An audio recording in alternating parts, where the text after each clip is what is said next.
All right, Shalom. First and foremost, I want to give all praise, honor, and glory to Yahweh, Bahashem, Yahushai, Bahashem, Rakakwadash.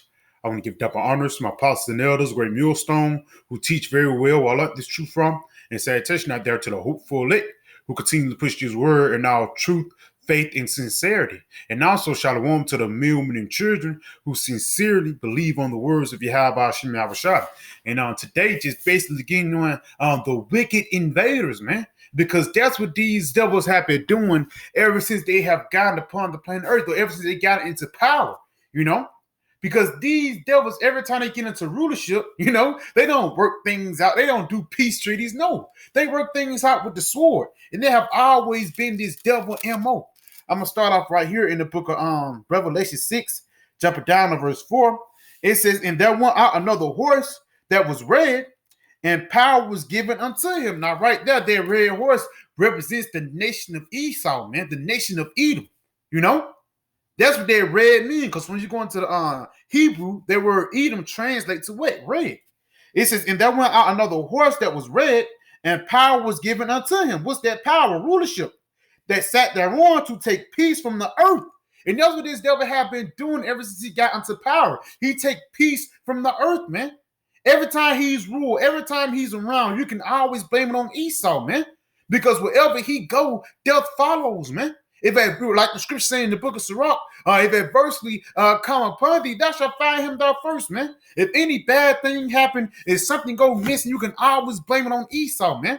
Because he's the cause, he's the disease that's vexing the planet Earth, man.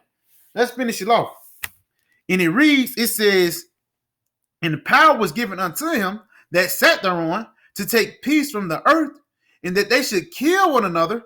And there was given unto him a great sword." And again, it says, this devil, his blessings with that great sword. Yahweh Shai gave him that sword, man. But what he's doing with that sword, he's killing people, man. Doing bloodshed, man. And even if this guy do a treaty, ultimately he's going to turn his back around you, man. Let's go ahead and get that in the book of Psalms if I get this definition. This is the book of Psalms 55. Psalms 55, chapter down to verse 20. It says, "He hath put forth his hands against such as be at peace with him. He hath broken his covenant." And man, if you go back in time, to the 1800s, and on then when 1492. You go back into those times, the one thing you're going to tell the Gadites and the Reubenites, don't trust this guy, man. Because even though after the 500 peace treaty, this guy, he's going to kill you even more. He's still going to do bloodshed. You thought y'all worked it out. Y'all shook hands and everything. Yeah, no more bloodshed. Is all good and fine. And all of a sudden, as soon as you turn your back, this devil, he shot you, man. That's the spirit of damn Esau. Let's read this again in Psalms 50 in verse 20. It says, "He hath put forth his hands against such as be at peace with him. He hath broken his covenant," those peace treaties. Verse 21, "The words of his mouth were smoother than butter." Yes, because Esau, he have a mouthpiece, man. Esau really do have a badass mouthpiece. But at the same time, we have called on to that, man. That's why the scriptures say we are not ignorant unto Satan devices, man. We're not ignorant unto that wicked mouthpiece that you're speaking out of, man. Because every time this devil opens his mouth, it's a damn lie. It says, "The words of his mouth were smoother than butter, but war was in his heart. His words were softer than oil, yet they drawing swords." And yes, they ultimately invaded, man. For the lack of better words, they did a peace treaty. They said, you get this part of land, I get this part of land. That's cool, that's fine. And all of a sudden, you wake up the next morning and you wake up the next morning and half the village dead, man. So let's go ahead and get this word invade real quick. This is the word invade of a armed force or its commander. Back in 1942, their armed force or their commander was who? Christopher Columbus and his goons, man. Their armed force and his commanders back in when it was Andrew Jackson, the Trail of Tears, man. Because they actually forced people out of their homes and sent them to walk 1,000 miles away, man, in the middle of damn winter. And if you slag behind, they'll shoot you down. It says of an armed force or its commander enter a country or region so as to subjugate or occupy, put people under subject, man. And a lot of people don't go under subject easily for the lack of battle words. They're not going to go down without a fight for the lack of battle words, man. Let's go ahead and look at some of the words to conquer, because that's what happened, man. Esau, he conquered Gad. But guess what? Gad is going to conquer you. Let's get that in Genesis, man. A prophecy that's going to soon be fulfilled, man. This is the book of Genesis 49, and I'm going to jump down. Please bear with me, Akim.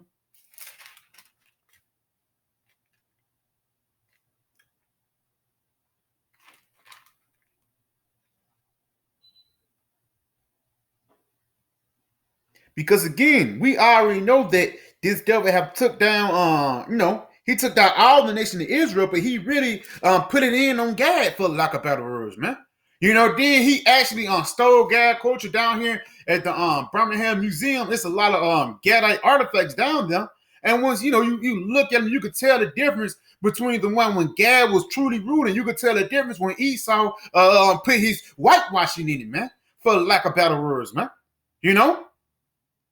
Read this is the book of Genesis 49 and verse 19. Gad, a troop shall overcome him.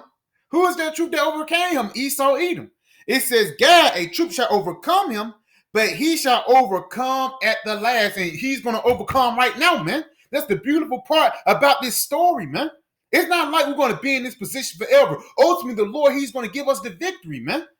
The rulership of Esau is but for a moment, but our rulership and our dominion is going to be forever, man. So go ahead and invade, this little shit over here, man.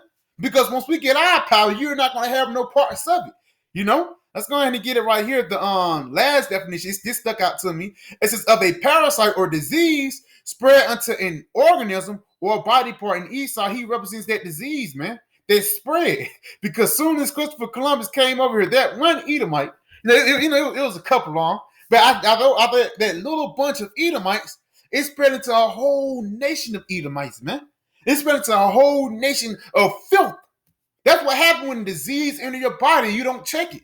You got a lump on your breast, and you just let it sit there. You're gonna have a damn third teeth in a matter of a while, man. And that's the same thing with Esau. He's that disease that's been spread throughout the planet Earth, man. But like it says in the book of Sirach, the 10th chapter, Yahweh Shah said, the physician cutteth off your own disease, man. He that is today a king, tomorrow shall die. Which means what? The Lord is not going to let you devils rule forever. Now let's go ahead and go into the word invade in the Greek etymology, the verb. It says, enter in a hostile manner. Yes, man. These devils, they don't enter with hugs and kisses. No, they enter with MRAPs, in helicopters, man. It says from the Latin, invadere, to go, come, or go in, to enter violently. And that's what they did, man. They entered this place violently, man. South America, North America, And again, going back into the Trail of Tears, man. These devils, they had no pity upon the little kids and nothing, man. It says to enter violently, penetrate as an enemy. And that's who's the enemy of the nation of Israel, man. Edom. Ishmaelite, the Hagarenes, But Edom, he's first upon the list, man. He's our ultimate enemy. And if you can't see that now, man, you blind as a damn bat, man. It says assault, make an attack on him. That's what they did when they came in, man. They made an attack on the Reubenite and the Gadite, and they turned around and flipped it and called it Thanksgiving, man. Saying, thank you for giving me your land, man. Thanks killing. Let's go right here to Joel 24. This is the book of Joel 24 in verse 2. It says, matter of fact, I'm going to start at verse 1. It says, why sing? Times are not hidden from the Almighty. Do they know him, not see his days? Yes, man. They don't know that Yahweh Shah see everything that these devils are doing, man. Even though, like the scriptures say, the wicked, matter of fact, get the Ecclesiastes, because the Lord, the Lord deal with long suffering, man, with patience.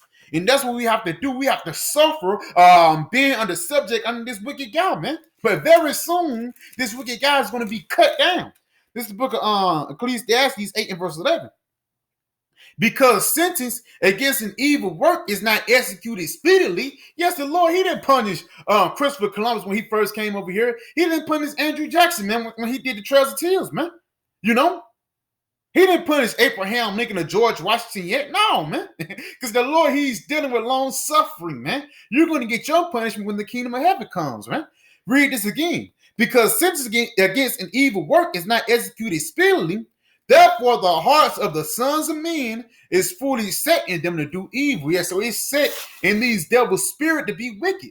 It's set in these devil's spirit to go off, man. Because they think, yes, the Lord is the it was such thing as manifest destiny, but hey, it's not manifest destiny for a man to sleep with a man, because that's what happened once you let the disease linger. Let's go ahead and continue on to verse 2. It says, some remove the landmarks, they violently take away flocks and feed thereof. And again, that violently taken away goes back into what? Invade, man. They penetrated the land of the Gadites and the land of the Reubenites in Naphtali, Asher. They penetrated them with what? With violence, man. They didn't try to help those people out, man. They came in there, laid down the whole village, laid down all the men, kept the women, kept the kids, and just raised them up as slaves, man. Took all the gold, took all the flock, took all the sheep, the cattle, the buffalo. These devils, they were so greedy, they even it made buffalo extinct, man. They over for the lack of better words, they over hunted buffalo, man. It's a picture back in the like 1800s, early 1900s. It's a picture of buffalo skull of a buffalo skulls high as hell, man. And why do you think they're extinct now? Because the white man had something to do with it, man. And he don't care. He don't care about the reactions about it, man. He don't care about the consequences about it, man. Because every action have a consequence, man. And the consequences that Esau is going to get is slavery, man. Let's get this in Isaiah, Psalms 49 and verse 10. So like him, it says, the inward thought is that their houses shall continue forever. You're not going to rule forever, man. You're ruling for this short time, man. It says, in their dwelling places to all generations. Yes, man. Because guess what, man? You think that you're going to, George Bush Sr., he's going to pull it to George Bush Jr. And George Bush Jr., he's going to give it to the third. The third going to give it to the fourth. It's going to go down. It's not going to be like that, man. The Lord, he's going to cut off son and nephew of the Edomites, man. So it's not going to be no way that you're going to be able to dwell forever, man. Continuing on, it says they call their lands after their own names. And, down here in Alabama, I live in Jefferson County, man. It's a thing called Lincoln Memorial, man. Washington Boulevard, man. These devils have offended. These devils have violated on all levels, man, because that's the law, man, not to remove the ancient landmarks, man. But these devils cast a lot behind them and did their own thing. And again, this is the multiple reasons why destruction have to come upon Esau. This is the book of St. John 10 and 10. The thief. Who is that thief, man? Who is the biggest robber? This is one of the biggest heights upon the planet Earth is this devil robbing America, man. The thief cometh not but for to steal and to kill and to destroy. And that's what he did, man. When he came into power, he stole, he killed, and he destroyed, man. And fucked things up, for lack of better words, man. And if you say something about it, or if you ask questions about it, he deem you as a terrorist, man. If you have a problem with Esau got to do, basically he want to take you out, man, because nobody have been calling out Esau on his BS, man, until now. Even these other nations have been calling this devil out on his BS. But guess what it started with? It started with the prophets, man, prophesying against Mount Seir, man, with the Lord shall consume this devil with the spirit of his mouth, Read this again. The thief cometh not but for to steal and to kill and to destroy.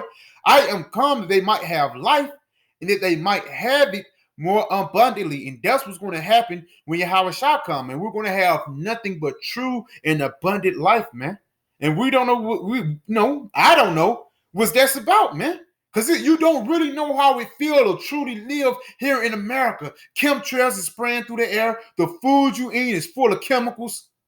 The women that you deal with have, full of demons. The job that you work with, it aggravates you. So on all levels, if you really don't know how it feels to live and to really live, man, we're going to know how it really truly feels how to live when Yahweh shall come and this devil be taken out of the way. Let's get this. Let's end off on this in Revelations, man.